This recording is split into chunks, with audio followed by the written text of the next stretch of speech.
ಬಜೆಟ್ನಲ್ಲಿ ಮೈಸೂರು ಬಜೆಟ್ ಆದಮೇಲೆ ನೋಡಿ, ವಿಶೇಷವಾಗಿ ಏನಾದ್ರು ಪ್ಯಾಕೇಜ್ ಕೊಡೋ ಅಂತ ಬಜೆಟ್ ಆದಮೇಲೆ ನೋಡಿ. ಸರ್, ಇನ್ನು ಆರೋಗ್ಯ ಇಲಾಖೆಯಿಂದ ಬಿಡುಗಡೆ ಆಗಿರುವಂಥ ಅಧಿಕೃತ ಆಹ್ವಾನ ಪತ್ರಿಕೆಯಲ್ಲಿ ಉರ್ದು ಇದೆ ಅಂತೇಳಿ ಸಾಕಷ್ಟು ಚರ್ಚೆ ಗ್ರಾಸವಾಗ್ತದೆ ಸರ್. ಅಡ್ವರ್ಟೈಸ್ಮೆಂಟ್ ಕೊಡುವಾಗ ಉರ್ದು ಪತ್ರಿಕೆಗಳಿಗೂ ಕೊಡಬೇಕಲ್ವಾ? ಅಲ್ಲ, ಆಹ್ವಾನ ಪತ್ರಿಕೆಯಲ್ಲಿ ಆಹ್ವಾನ ಪತ್ರಿಕೆ ಇಲ್ಲ. ಅಲ್ಲ, ಆಹ್ವಾನ ಪತ್ರಿಕೆ ಇರೋದು ಸಾಕಷ್ಟು ಕನ್ನಡ ಪರ ಸಂಘಟನೆಗಳು ವಿರೋಧ ವ್ಯಕ್ತಪಡಿಸ್ತಿದ್ದಾರೆ ಸರ್.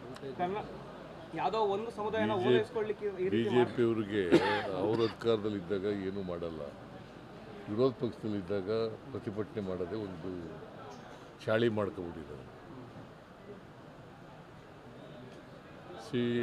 ಈಗ ನಿನ್ನೆ ಧಾರವಾಡದಲ್ಲಿ ಏನಾಗಿದೆ? ವಿದ್ಯಾರ್ಥಿಗಳು ಯಾಕೆ ಇವ್ರು ಬಿಟ್ಬಿಟ್ಟು ಬೇರೆ ಕಡೆ ಮಾಡಿದ್ರು ಸಭೆನ? ಯಾಕೆ ಮಾಡಿದ್ರಿ? ಆಯಿತು, ದೇವರಾಜ್ ಅಲ್ಲ, ಇವರು ನರೇಂದ್ರ ಮೋದಿಯವರು 2 ಕೋಟಿ ಉದ್ಯೋಗ ಕೊಡ್ತೀವಿ ಅನ್ನೋದ್ರಲ್ಲಿ ಏನಾಯಿತು? ವರ್ಷಕ್ಕೆ 2 ಕೋಟಿ ಉದ್ಯೋಗ ಕೊಡ್ತೀವಿ ಅಂತಂದ್ರಲ್ಲ.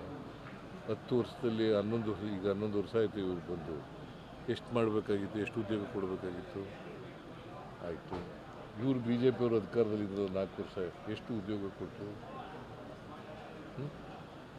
ವಾಟ್ ಮಾರಲ್ ರೈಟ್ ಅವ್ರಿಗೆ? ಯಾವ ರೈಟ್ ಇದೆ ಅವ್ರಿಗೆ? ನಾವು ಮಾಡ್ತಾ ಇದ್ದೀವಿ. ಅದು ಒಳ ಮೀಸಲಾತಿ ಸಮಸ್ಯೆ ಇದ್ದದರಿಂದ ಸ್ವಲ್ಪ ವಿಳಂಬ ಆಗಿದೆ.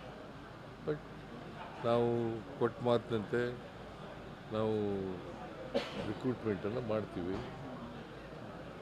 ಅದು ಕೂಡ ಈಗ ಬಜೆಟ್ನಲ್ಲೂ ಕೂಡ ಕೆಲವೆಲ್ಲ ಘೋಷಣೆ ಮಾಡ್ತೀವಿ, ಕೆಲವು ಇಲಾಖೆಗಳು ಮಾಡ್ತೀವಿ. ಸರ್, ಇನ್ನು ಒಳ ಮೀಸಲಾತಿಗೆ ಸಂಬಂಧಪಟ್ಟಂತೆ ಪ್ರವರ್ಗ ಬಿ ಮತ್ತು ಪ್ರವರ್ಗ ಸಿ ಅವರಿಗೆ ಸಾಕಷ್ಟು ಅನ್ಯಾಯ ಆಗ್ತದೆ ಮೀಸಲಾತಿ ಅನ್ನೋದು ಪ್ರತಿಭಟನೆಗಳು ನಡೀತದೆ ಸರ್. ಇಲ್ಲಿ ಮೈಸೂರು ಮತ್ತು ಕೊಳ್ಳೇಗಾಲ, ಹಳೆ ಮೈಸೂರು ಭಾಗದಲ್ಲೆಲ್ಲ. ನೀವು ಒಬ್ಬನೇ ಕೇಳ್ತಾ ಇದೆಯಾ? ಎಲ್ಲ ಅಲ್ಲ, ಬೇರೆ ಅಲ್ಲ, ನೀವು ಒಬ್ಬನೇ ಕೇಳ್ತಾ ಇದ್ದೀವಿ. ಬೇರೆ ಸೀನಿಯರ್ಸ್ ಯಾವ ಪೇಪರ್ ನೀವು? Sir, Indian TV. Indian TV. ನೀವು ಇಲ್ಲಿ ಬೇರೆಯವರೆಲ್ಲ ಸುಮ್ಮನೆ ಇದ್ದಾರೆ, ಇಷ್ಟೊಂದು ಇದೆ.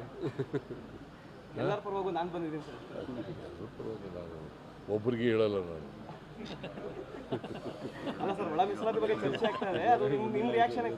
ಒಬ್ಬರಿಗೆ ಹೇಳಂಗಿಲ್ಲ, ಪ್ರವರ್ಗ ಬಿ ಮತ್ತು ಪ್ರವರ್ಗ ಸಿ ಕೇಳೋರು ಬಂದಿಲ್ಲ.